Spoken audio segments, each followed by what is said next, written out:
Creer es amar. Pero ¿cómo amar lo que no se conoce? En el esplendor de la verdad presentamos Creo, Señor, yo creo.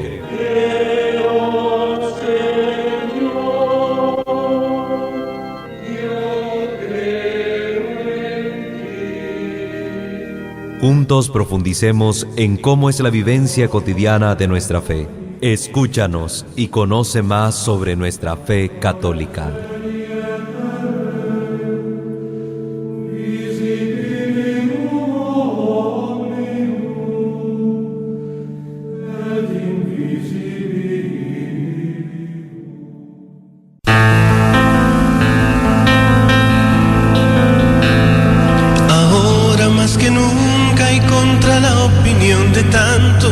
Entre voces de ultratumba y sus acordes camuflados, poemas y lisuras, siempre oscuro y nunca claro, los expertos de la duda y los que dudan por encargo, ahora más que nunca y aunque te... Buenos días, queridos hermanos, gracias por estar una vez más con nosotros en este su programa Creo, Señor, yo creo, por los 105.3 Radio Católica, el esplendor de la verdad. Está como todos los lunes su servidor en Cristo, el seminarista Walter Fajardo, y también en controles nuestro hermano Francisco Ortiz. Les mando saludos cariñosos a todos ustedes, fieles oyentes de este su programa que llega hasta ustedes para poderles ayudar a crecer en el conocimiento de las verdades de nuestra fe católica.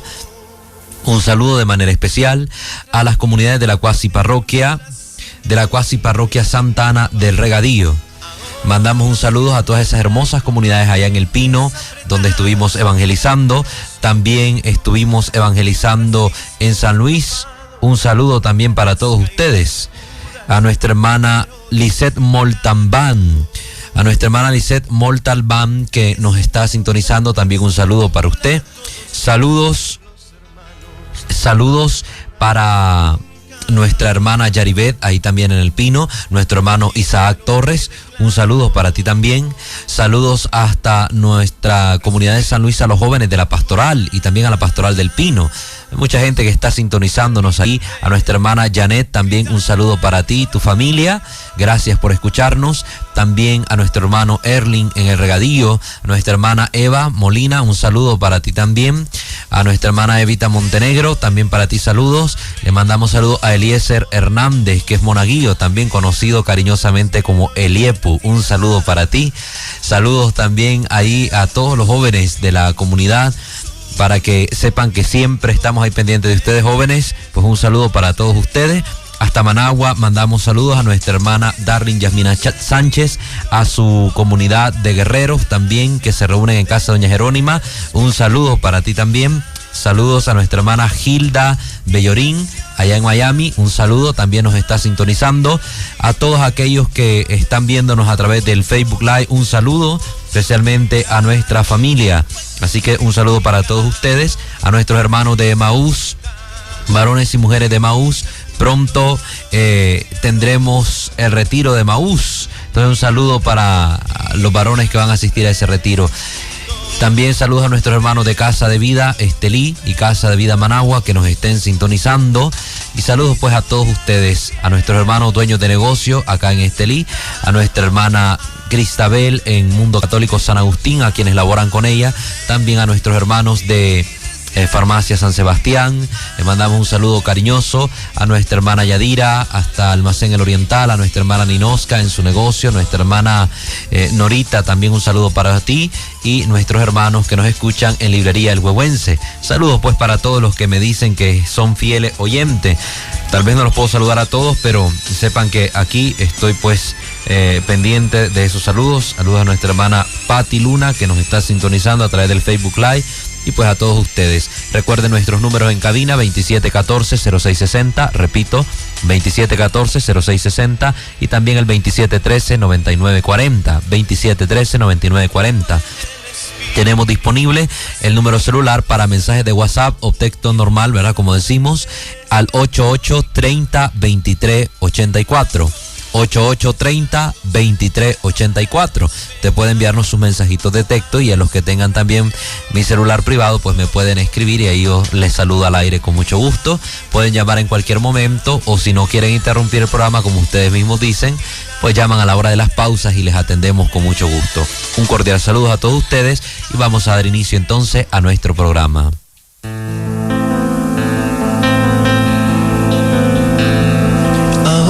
Más que nunca y contra la opinión de tantos entre voces. Pues bien, hemos estado hablando en los programas anteriores acerca de la figura del romano pontífice y hemos estado aclarando muchas cosas que son importantes como católicos conocer. La realidad de que Cristo ha fundado su iglesia sobre el apóstol Pedro, el cambio de nombre, qué significa Pedro, si Pedro es la misma piedra de la iglesia. Hay que ver la distinción entre la piedra basal y la piedra que es Cristo, que es la piedra angular, que son distintas pero forman el mismo edificio. Hemos dicho acerca del poder de atar y desatar, qué significaba, el significado de las llaves. Hemos hablado también acerca de la infalibilidad papal, qué significa esta gracia con la que cuenta el sumo pontífice para ayudarnos a los creyentes a mantenernos siempre en la verdad. También hemos hablado acerca de los malos papas de la iglesia en el programa anterior, es decir, aquellos hombres que aún ostentando el cargo de el primero entre todos los apóstoles, pues la vida moral de ellos no ha sido muy coherente con lo que se supone debía ser, y pues eso no es motivo de escándalo porque vimos la realidad humana y cómo la parte moral no afecta en nada esta gracia de la infalibilidad del Papa. Quedamos en que hoy íbamos a tratar sobre el tema del 666, ¿verdad? Que si el Papa es la bestia del Apocalipsis, si es el anticristo, si él es el que tiene el 666 por nombre. Y vamos a hablar al respecto para aclarar este mito y estos ataques que muchas veces el sumo pontífice sufre de parte de los que se llaman hermanos cristianos no católicos. Entonces vamos a tocar ese tema para que usted esté muy pendiente, tenga lápiz en manos para ir anotando las cosas que nosotros decimos y usted pueda corroborarlo luego en internet o pueda corroborarlo también en su Sagrada Escritura. Para tocar este tema vamos a abordar la temática que aparece en el libro ¿Qué sabemos de la Biblia? Nuevo Testamento, del licenciado Ariel Álvarez Valdés, ¿verdad? Que es un hombre especialista en la materia, biblista, para que ustedes pues sepan de dónde estamos tomando como punto de referencia el tema de hoy. ¿Qué sabemos de la Biblia? Nuevo Testamento, del licenciado Ariel Álvarez Valdés, editorial San Pablo. Usted lo puede conseguir en la San Pablo para instruirse más. Hay que hacernos la pregunta, ¿quién es la bestia del Apocalipsis? ¿Quién es la bestia del Apocalipsis? Porque partiendo de ahí nosotros podemos comprender si realmente es el Santo Padre o no. Primero hay que ver que el libro más difícil de todo el Nuevo Testamento en cuanto a su interpretación y entendimiento es sin duda el libro del Apocalipsis de Juan. El libro del Apocalipsis de Juan. La dificultad deriva de una de las características del género literario apocalíptico, y es que es la de ser altamente simbólico.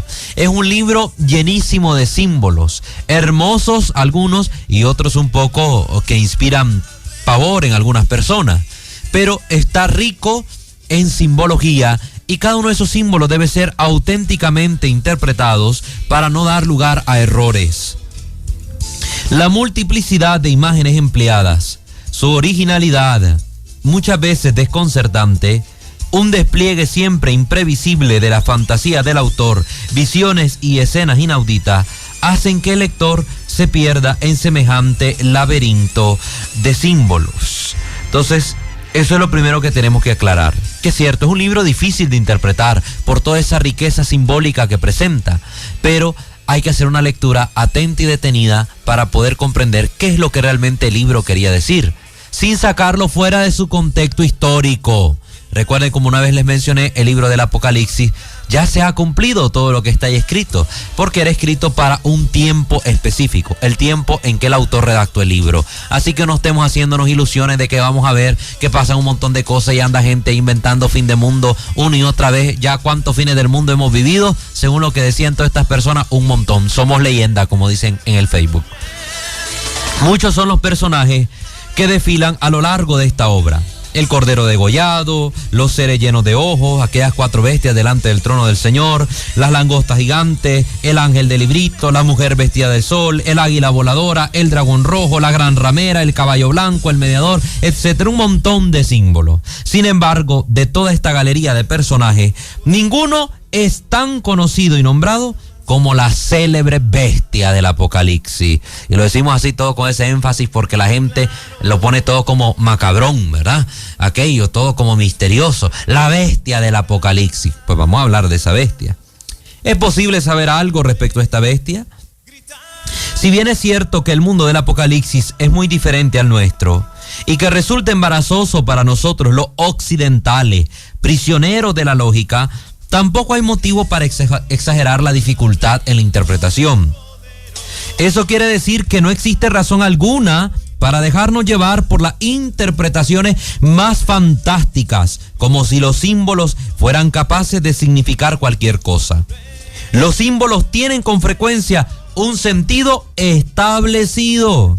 Y muchas veces el contexto del libro y las indicaciones del autor son el mejor medio para descubrir su significado. Es decir, tenemos que saber interpretar el símbolo en su contexto histórico, pero también en su contexto del contenido que el autor va desarrollando, para que no lo saquemos fuera de contexto, porque si no, vamos a hacer que el libro diga algo que no dice.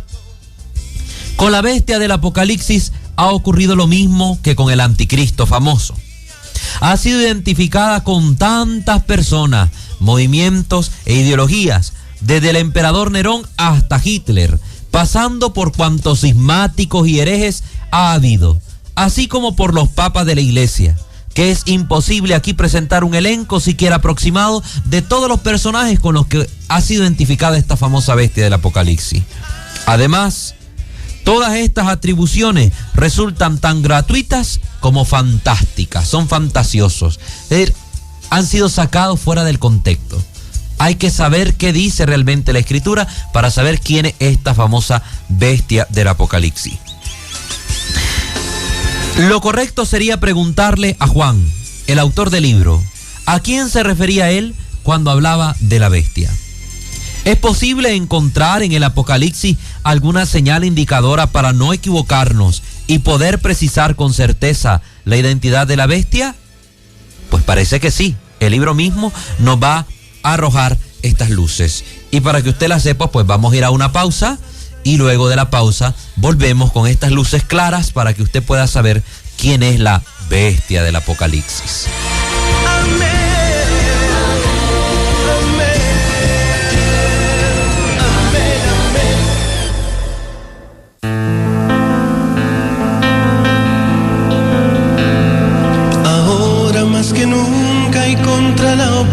De tantos, entre voces de ultratumba y sus acordes camuflados, poemas y lisuras, siempre oscuro y nunca claro, los expertos de la duda y los que dudan por encargo.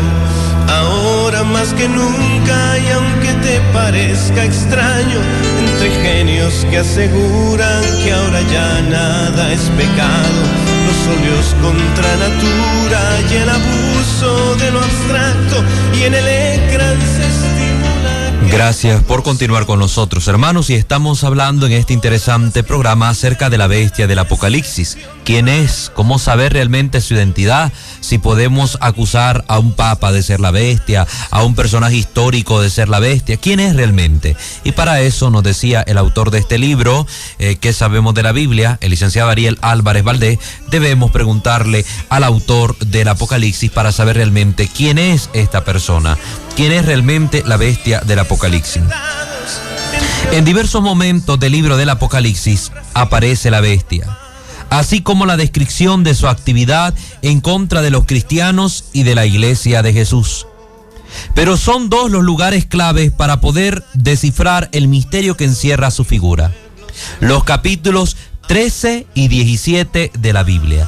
Si usted tiene su Biblia en mano, hermano, pues yo le invito a que usted busque capítulo 17 y el capítulo 13 para que usted pueda saber bien quién es esta bestia del Apocalipsis. En los 2 capítulos, el autor aporta los datos suficientes para que el lector que no conozca el sentido de este símbolo pueda descubrirlo. Es decir, ahí se nos da suficiente información en el capítulo 13 y en el capítulo 17 para saber quién es la bestia. Incluso en el capítulo 17, Juan expresamente dice que va a explicar el misterio escondido de la bestia. Lo pueden ver en el versículo 7. En el versículo 7. Es decir, vayan al capítulo 17, versículo 7. El ángel me dijo: ¿de qué te admiras? Te explicaré el secreto de la mujer y de la fiera que la soporta, la de las 7 cabezas y los 10 cuernos que tiene esta famosa bestia del Apocalipsis. Es decir, el mismo autor del libro está diciendo que va a revelar cuál es el secreto escondido en esta famosa bestia.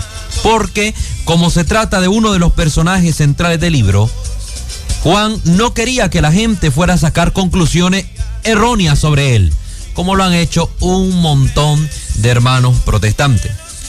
Y a continuación le dedica todo el capítulo para exponer el significado de la visión y de cada uno de los detalles. Por eso, si queremos saber a quién se refiere Juan cuando habla de la bestia y descifrar nosotros también el enigma que oculta esta imagen, debemos recurrir a todas las pistas que el autor fue centrando a lo largo de 2 lugares. A lo largo de estos 2 lugares. Por desatender a estas indicaciones, muchos lectores desprevenidos se han perdido en la bruma de este arcano. Adelantemos ya ahora el final. La bestia es, en el Apocalipsis, nada más, pero tampoco nada menos que el Imperio Romano. Esta es la bestia. Y vamos ahora a entender los signos para que comprendamos quién es esta famosa bestia desde el autor del Apocalipsis. Primero, ¿por qué la bestia vivía en el mar? Recuerden que dice que la bestia salió del mar. Vamos a entender esto primero. La primera indicación que se nos da de la bestia en el Apocalipsis es que salió del mar. Lo dice el Apocalipsis capítulo 13, versículo 1. Apocalipsis 13, 1. ¿Qué papel desempeñaba el símbolo del mar en la época del autor? Es lo primero que tenemos que saber. ¿Cuál era la mentalidad de la época respecto al mar? Sobre todo en la mentalidad judía. Quizás porque Israel fue siempre un pueblo de tierra firme, lejos de la costa mediterránea, durante casi toda su historia a causa de los filisteos que lo habían conquistado, albergó siempre un terror al mar. Israel albergó siempre un terror al mar. No conocía sus secretos, no llegó jamás a dominarlo y por eso nunca fue un pueblo marinero. La naturaleza incontrolable y caótica del mar hizo que poco a poco se convirtiera en la encarnación de las esferas infernales, hostiles a Dios. Por eso siempre en la Biblia los enemigos de Dios aparecen saliendo del mar.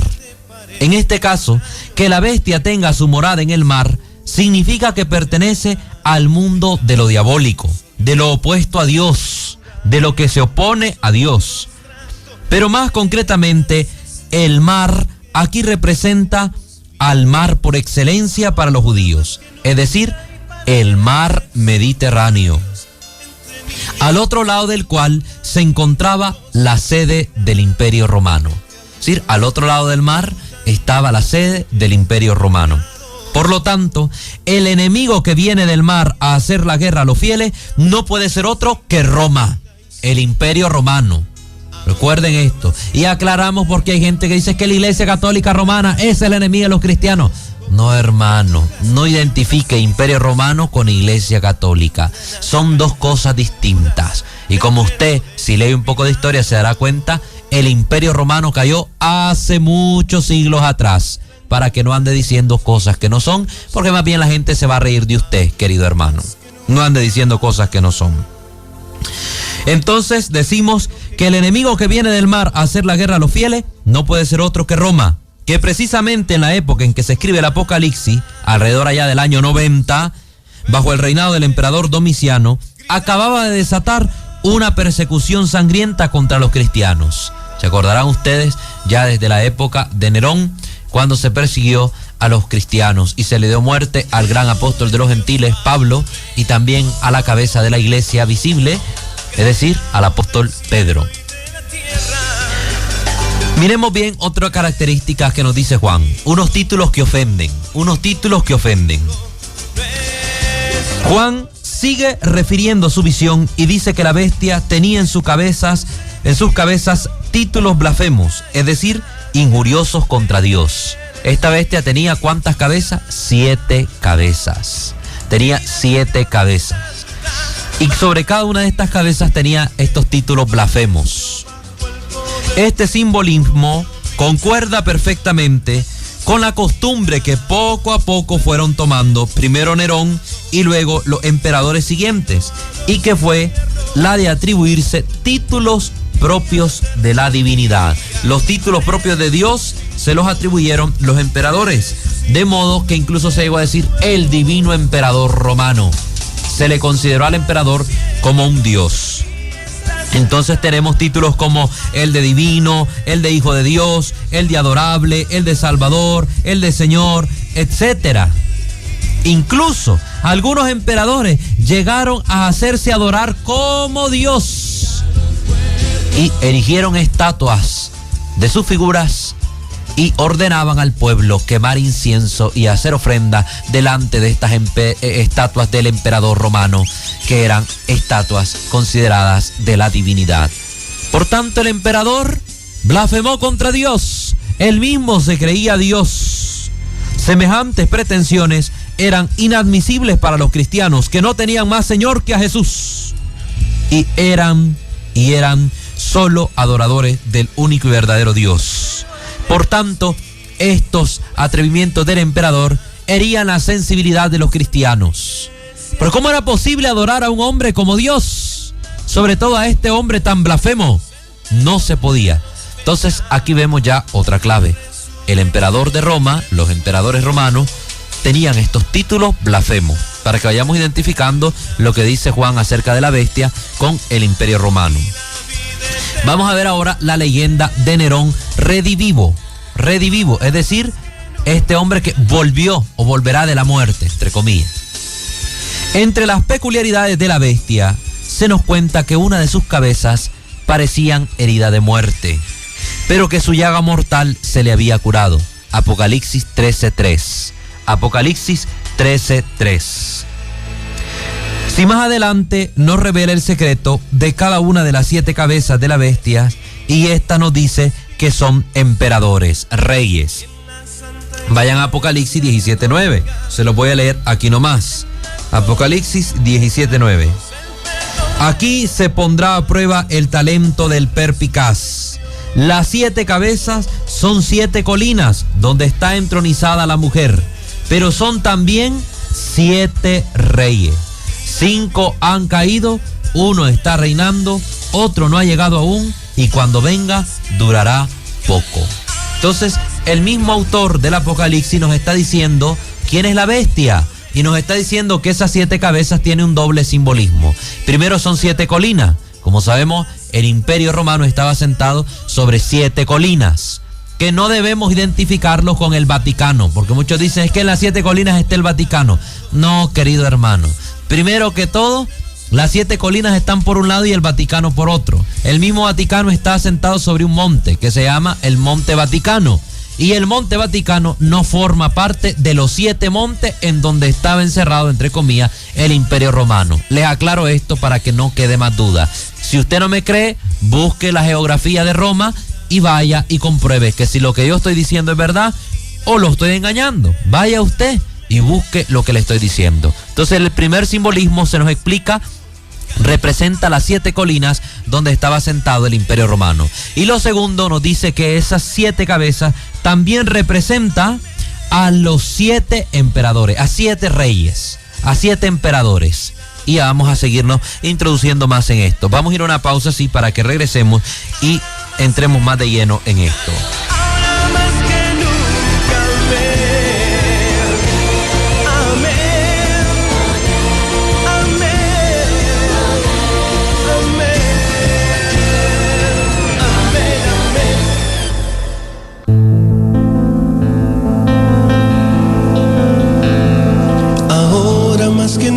Gracias por continuar con nosotros. Estamos tocando el tema de la leyenda de Nerón, Redivivo.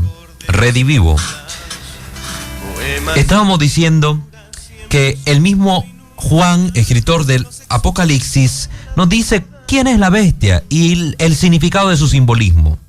Entonces hay que entender que la bestia se trata también de un soberano al que se creía muerto, pero que revivió, en cuanto a esta cabeza que estaba herida y que después fue sanada. Esto se refiere a un hecho que relatan los historiadores de la época. Cuando Nerón, que era un emperador romano, se suicidó, muchos no quisieron creer que el emperador había muerto. Y se difundió el rumor de que se había ido a un país extranjero para preparar un ejército y volver a conquistar más reinos. Así se creó la leyenda en torno a Nerón y su retorno después de la muerte. Esta leyenda popular romana pasó también a los judíos y a los cristianos, y en muchos escritos de ellos aparece la figura simbólica de Nerón, redivivo, amplificada con rasgos diabólicos. Entonces hay que entender, ¿verdad?, que uno de estos emperadores era Nerón y que él se había suicidado, y en torno a él se creó esta leyenda de que Nerón volvería. Entonces por eso aparece la bestia con una de sus cabezas heridas, pero que era curada, para darnos a entender esta figura del emperador y el mito que se había creado en torno a él. Expliquemos ahora qué indica el número 666 de la bestia, el famoso 666, que mucha gente se lo ha atribuido al sumo pontífice, para que estemos aclarando más estas cosas. Finalmente se nos dice que el número de la bestia es 666. Quien haya visto la película La Profecía, por ejemplo, una famosa película de terror, La Profecía, recordará que al final lograron identificar al famoso anticristo porque había nacido el 6 de junio, que es el sexto mes, a las 6 de la mañana, es decir, mediante la clave 666. ¿Recordarán ustedes? También numerosas novelas y series de televisión presentan el 666 como un número misterioso, que se refiere a algún personaje diabólico que en los últimos tiempos tratará de oponerse a Dios y hará toda clase de maldades. Durante siglos se ha intentado descubrir a la persona escondida tras este número. Los cristianos la buscaron entre los que hicieron el mal a la iglesia.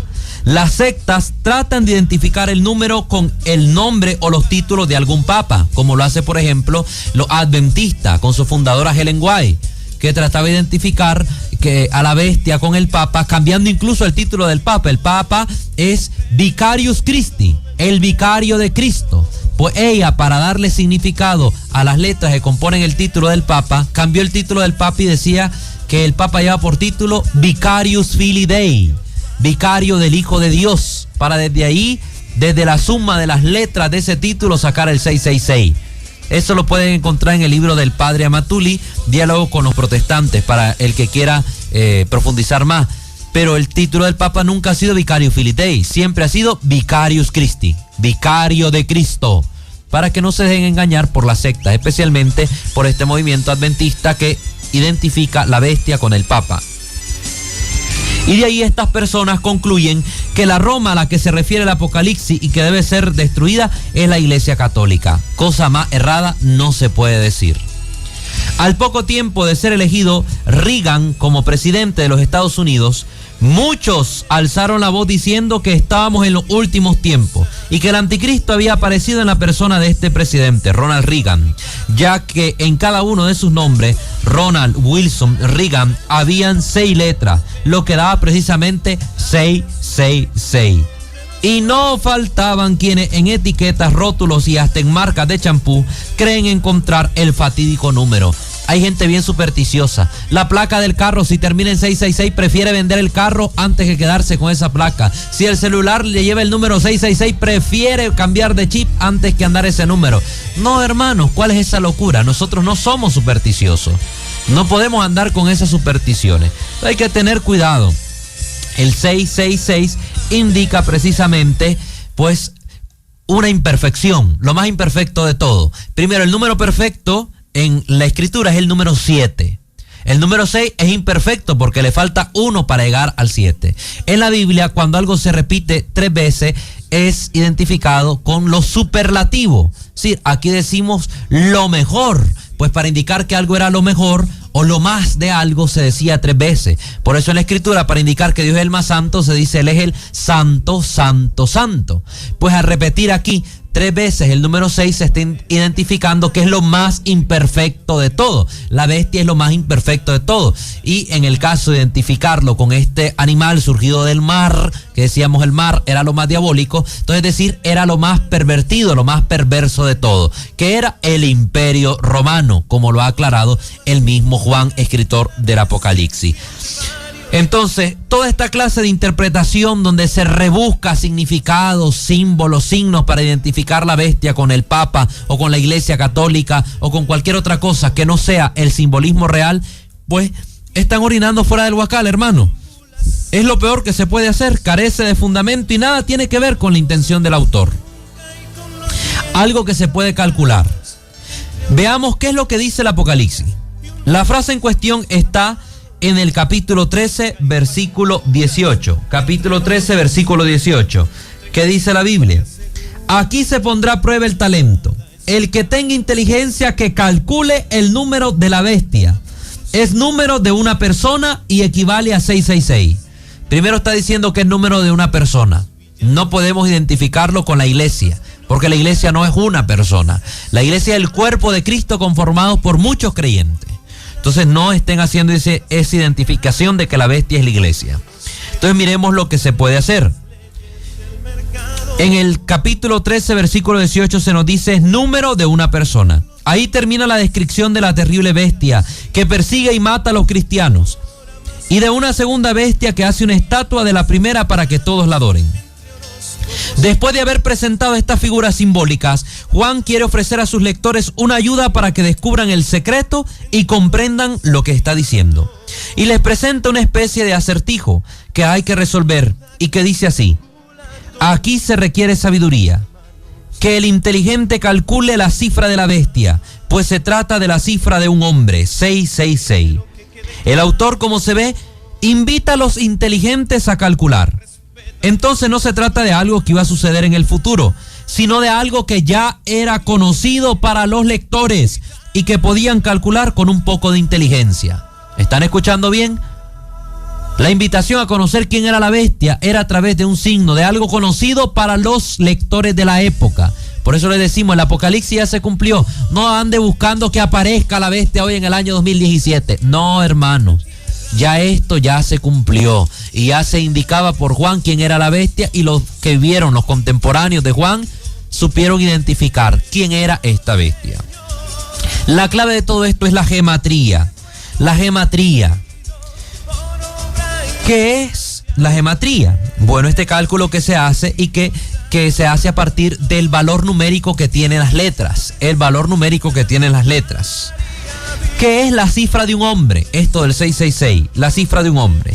A nosotros nos parece extraño esta manera de hablar, pero se trata de una particularidad tanto de la lengua griega, que es la que usaba el autor, como de la lengua hebrea, que sin duda conocía. Mientras en nuestra lengua castellana tenemos ciertos signos para escribir las letras y otros diferentes para escribir los números, en hebreo y en griego los números se escriben con las mismas letras del alfabeto. Es decir, mientras yo tengo la A para identificar la vocal A, que tiene una forma de pelotita con una colita, yo para identificar el número 1 hago algo distinto. Hago un palito, el palito indica el 1. Entonces hay una forma distinta para indicar los números y una distinta para indicar las letras. En el tiempo del Apocalipsis no era así. Las mismas letras del alfabeto identificaban números. Así, por ejemplo, para escribir el 1 se usa la letra A. Para escribir el 2 se utilizaba la letra B. Alfa equivalía a 1, beta equivalía a 2. Ahora bien, sumando las letras de cualquier nombre se obtenía un número, que es la cifra del nombre. Este procedimiento de sustituir las letras de un nombre por su valor numérico se llama gematría. Y era muy corriente en la antigüedad. Inclusive la Biblia lo emplea en varias ocasiones. Volviendo a nuestro caso, si Juan dice que ese número es la cifra de una persona y que el inteligente debe calcularla, es porque hay alguna persona conocida de los lectores del Apocalipsis cuyo nombre escrito, ya sea en hebreo o en griego, daba esa suma. Juan, que se hallaba preso por los romanos en el momento de escribir su libro y cuya vida corría peligro, decide advertir a los cristianos de una manera velada, es decir, como encubierta, para que no fuera puesto a luz lo que él quería decir, sino que solo los que entendían los símbolos lo conocieran. Precisamente para evitar que la policía imperial, es decir, los soldados, pudiera tomar represalias contra él si encontraban el libro. Con toda probabilidad, se trata aquí del emperador Nerón, pues si se escribe su nombre en hebreo, el resultado es el siguiente. La N equivalía a 50, la R a 200, la W a 6, la N a 50, la Q a 100 y la S a 60, la R a 200.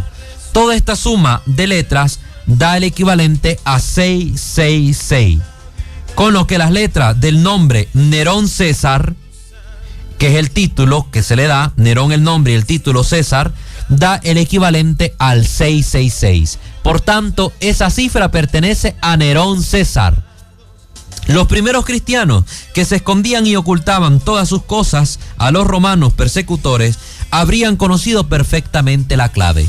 Al decir el número de la bestia, estaban identificando al emperador de Roma, al emperador romano y a uno en específico, Nerón César. Entonces esto ya se ha cumplido y es fácil de identificar para que usted no le estén diciendo por ahí los hermanos no católicos que el Papa es la bestia. En ningún lado Juan ha dicho que el Papa es la bestia. Dijo que la bestia es el emperador, dijo que la bestia es el imperio romano y dio la cifra del 666 como clave para identificar quién era esa persona. Y la suma del 666 en equivalencia de letra da al emperador Nerón César. Nerón César. Vamos a ir a una pausa para volver con la última parte del programa y explicar por qué la bestia tenía 7 cabezas.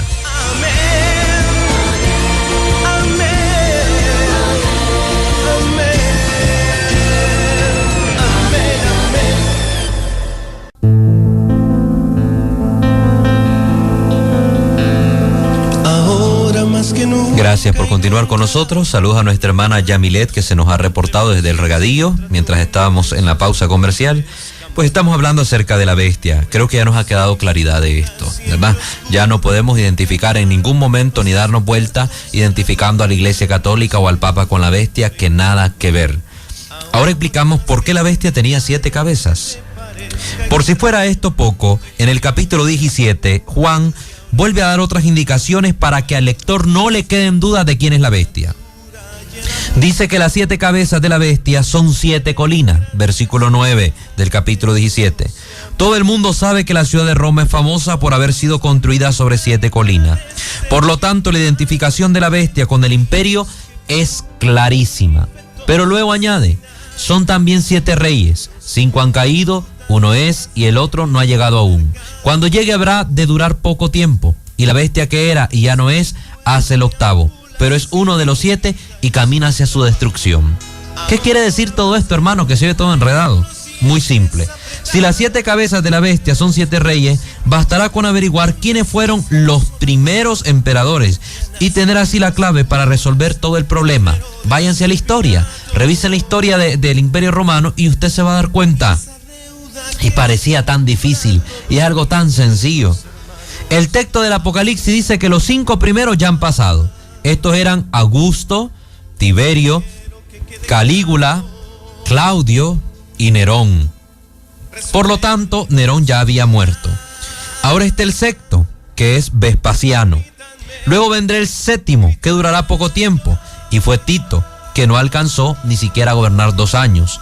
Y con esto se completa la lista de los 7. Pero después él agrega un 8º, Domiciano, sería Domiciano, del cual dice que es uno de los 7, porque la bestia tiene solo 7 cabezas. ¿Qué tiene Domiciano como para decir que él y uno de los 7 anteriores son uno solo? Sencillamente, que el emperador Domiciano, entonces reinante, había desatado una feroz persecución contra los cristianos, igual que lo había hecho Nerón en su tiempo. Por eso se identifica, es uno de los 7, de las 7 cabezas, el mismo Domiciano, porque ha cometido el mismo crimen que cometió Nerón, una grave persecución contra los cristianos. Por lo tanto, el autor del Apocalipsis lo ve como un segundo Nerón a Domiciano, un Nerón redivivo. Por eso dice que la bestia, Nerón, era y ya no es, porque había muerto, pero que hace el octavo, porque es como si hubiera vuelto después de muerto, en la persona de otro perseguidor, aún más cruel que él, Domiciano. Y por eso el octavo emperador es uno de los 7. Sí, si nosotros leemos con detenimiento esto, vamos a entenderle clarísimamente. ¿Por qué el imperio una bestia? Según nos cuenta el autor del Apocalipsis, la bestia que ve aparecer en su visión es una mezcla de leopardo, oso y león. Apocalipsis 13:2. ¿Qué bestia tan extraña es esta? Ciertamente no la inventó Juan, pero tampoco la vio realmente.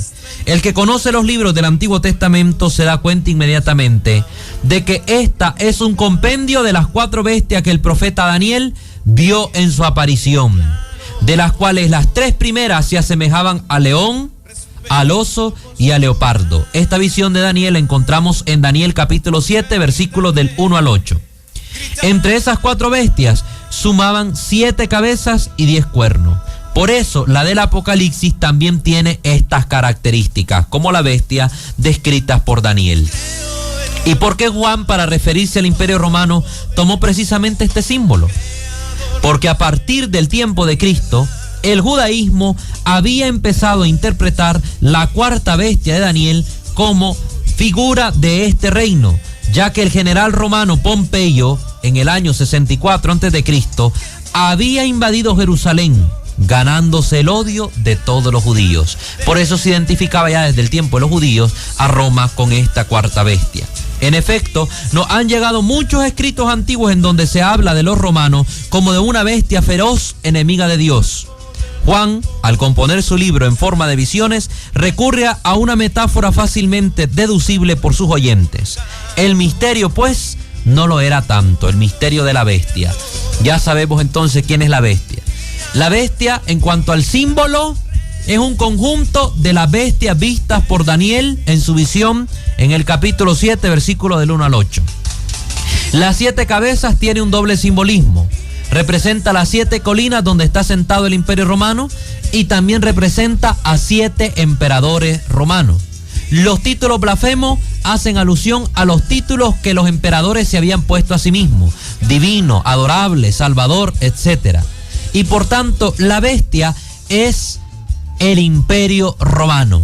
No podemos identificar a la bestia ni con el sumo pontífice, ni con la Iglesia Católica Romana, ni con ninguna otra cosa que no sea el Imperio Romano, porque Juan así lo ha dicho. Juan escribe su Apocalipsis en un contexto muy especial: el imperialismo romano, sistema opresor impuesto por el juego de los que tenían el poder político, militar y económico de aquella época. Nunca había existido hasta el momento un imperio tan grande ni con riquezas tan fabulosas, pero con un sistema tan perverso que beneficiaba a las minorías privilegiadas. Había comenzado el culto al emperador, es decir, al Estado como Señor y Dios, y se había desatado una persecución contra los que no aceptaban someterse a los caprichos y a la corrupción de la clase gobernante, es decir, contra los cristianos que preferían otro tipo de vida. La respuesta que da Juan a sus comunidades es de esperanza. El poder opresor, el Imperio Romano, va a desaparecer y triunfará el poder de Cristo. Por eso hay que estar de su lado. El mismo mensaje que tiene para los cristianos de hoy, sometidos a tantas injusticias por el poder de los más fuertes y de los corruptos. No se aflijan, dice Juan, todo eso pasará, Cristo al final triunfará. No esperemos ninguna bestia para el futuro, porque bestia va a haber siempre. Son todos los poderes políticos que de alguna manera se oponen con sus ideologías a Dios y a los más pobres y débiles. Por eso también, para poder conservar frescas las esperanzas, siempre va a haber necesidad de releer el Apocalipsis. Bien, queridos hermanos, con esto hemos aclarado un punto más, un mito más sobre el sumo pontífice. Él no es la bestia del Apocalipsis. Pues bien, el tiempo se nos ha agotado. Damos gracias a todos ustedes, queridos oyentes de Radio Católica El Esplendor de la Verdad 105.3. Gracias a nuestros hermanos de el Radio Dulce Nombre de María en Condega por habernos escuchado en simultáneo. También les recordamos que este programa tiene reprise los sábados a las 7 de la mañana por Radio Católica El Esplendor de la Verdad y también los domingos a las 8 de la mañana por Televisión Radio 94.9. Recuerden sintonizarnos también a través del programa, el canal de YouTube, Creo Señor Yo Creo. Suscríbase para que siempre tenga los videos ahí a la mano.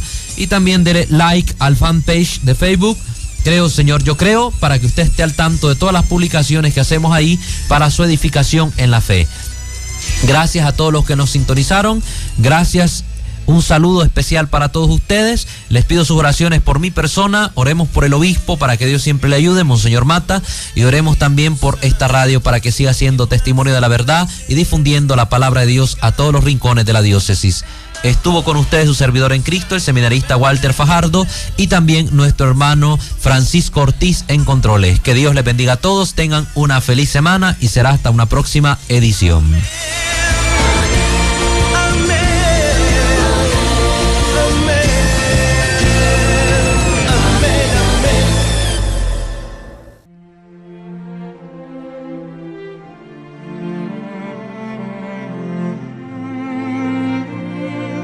Creer es amar.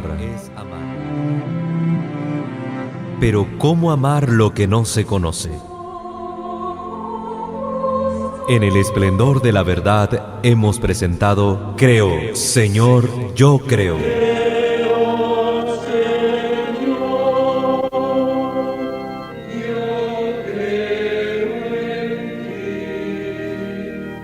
Donde juntos profundizamos en cómo es la vivencia cotidiana de nuestra fe. Acompáñanos el próximo lunes a partir de las 10 de la mañana.